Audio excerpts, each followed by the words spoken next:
Good morning and welcome back to our second report on the strategy earnings report. Friends, those who have missed out the first report, let me just brief you out as to what this report is of. First and foremost, this is meant for those traders who would like to trade based on the earnings of the companies which are likely to come out with.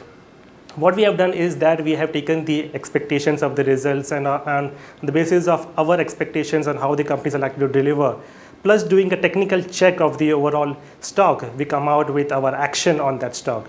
Now, traders, what they can do is they can position themselves before the results are announced, and even after the results come out with the results, if there are any wild swings, we will try to capture that based on the basis of the demand and the supply zones based on the technical levels.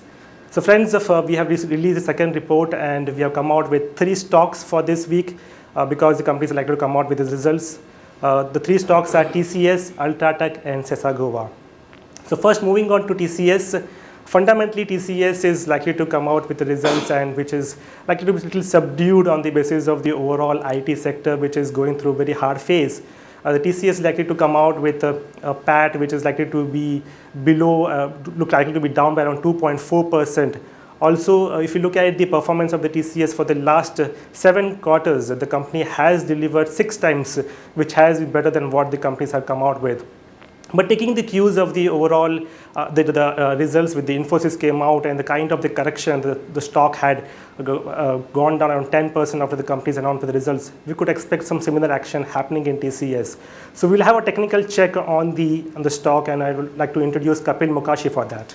Morning friends, after the fundamental check, just a technical checkup on TCS. The stock is looking a little bit weak and can be played on the short side according to the technical analysis. First of all, we are trading in a downtrending line. So the downtrending line which you are seeing here clearly shows that the short-term trend for the stock is down. At the same time, the 2 moving averages which you are using, the 8-day and the 13-day, what we have said down in our earlier note in the explanation note is that whenever the 8-day crosses the 13-day on the downside, that makes the bias negative for the stock. And here we are seeing that TCS has already turned down and it has corrected around 10 to 15% after that negative crossover. Now what the stock has done is, after coming down, after testing the support level of 1045 to 1050, it has bounced back. And if you see this gap area marked by the 2 horizontal lines, it is expected to take resistance around that levels. So we believe that overall, looking at the moving average crossovers, the downtrending line and the relative strength index indicator which is shown here on the downside, which is also trending down, all these suggest that probably TCS, the bias is a little bit of negative, and the charts are suggesting that results would surprise on the negative side. The levels which I have come out with is the current price is 1093. The support one which we are looking at is 1050. The support 2, in case the support 1 breaks, it's 1020. In case the results happen to be positive and they surprise on the positive side, then the resistance one on the upside is 1134 and resistance 2 is 1160. The strategy which we are playing out with is this. Action is, we are recommending to sell TCS in the range of 1093 to 1105 with a stop loss of 1134, which is the R1. In case R1 is crossed, then you have to exit your positions, and a target of 1050 to 1020. Now this is a normal trade. What happens if the stock opens around 1000, around 10 to 12% down? For example, if the TCS results are announced post market and tomorrow the stock gaps down, then how do you play it? In that case, we have given you the long-term support and resistance of that stock. The long-term support for TCS is 970 and the long-term resistance is placed at around 1200 levels. The reason behind giving this is a lot of times when stock falls by around 8 to 10%, there is a lot of panic and we tend to sell the stock from our holding just when it is near its long-term support. So that should not happen, and that's why we have given this long-term support and long-term resistance level. So that's a technical check on TCS. The bias is negative, play on the short side with the given levels. Thanks. The other company which is likely to come out with the result is Ultratech Cement. Friends, if you look at the overall cement sector, there has been a pickup in the demand, which is likely to grow by around 8 to 10%. And also the prices of the cement companies have been rising by around 15 rupees per bag.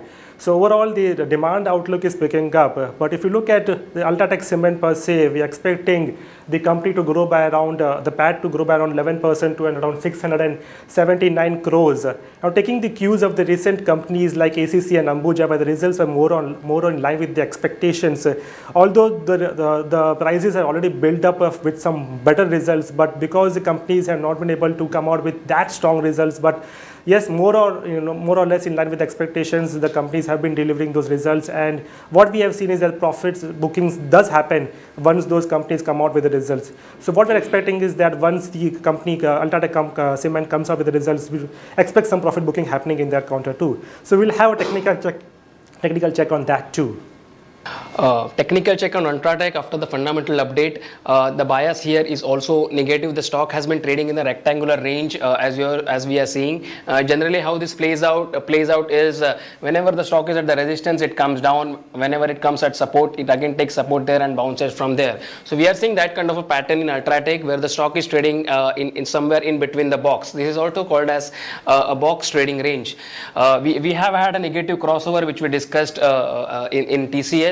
Also, the stock has taken resistance around the upper band, and the upper band is around the levels of somewhere 1520 to 1530 odd levels. So we are playing in between that resistance and support levels, and as you are seeing that as we have left that resistance, it becomes quite clear that with the two red candles which we are seeing, the most likely support area which UltraTech is expected to take is the lower end of the band, which is placed at 1375. The current price of UltraTech, if you see, is at 1458.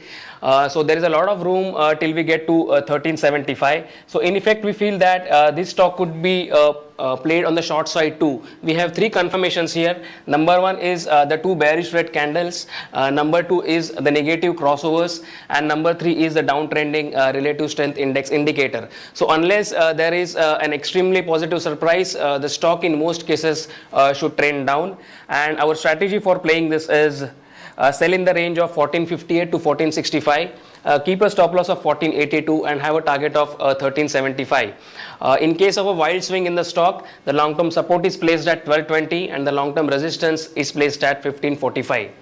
The third and the last company which is likely to come out with the result is Sesa Goa. Now for Sesa Goa, we're expecting the results to be subdued.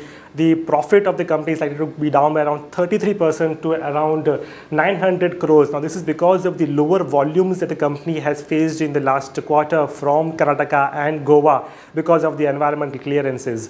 But taking that into consideration, if you look at for FY13, the company is very optimistic, and the company has also got an environment clearance this time around to produce around 40 million tons per annum in Goa and around 6 million tons per annum in Karnataka.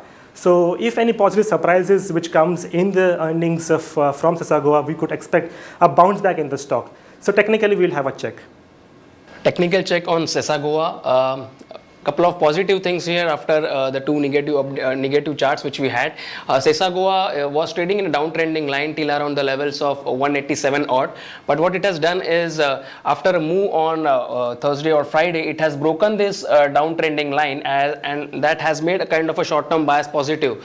If you see this candle with a long tail, which shows that the stock went down after the selling pressure till around 183 odd levels, but recovered by the end of the session to close at around 190 to 193. So these candles with long tail probably suggest that buying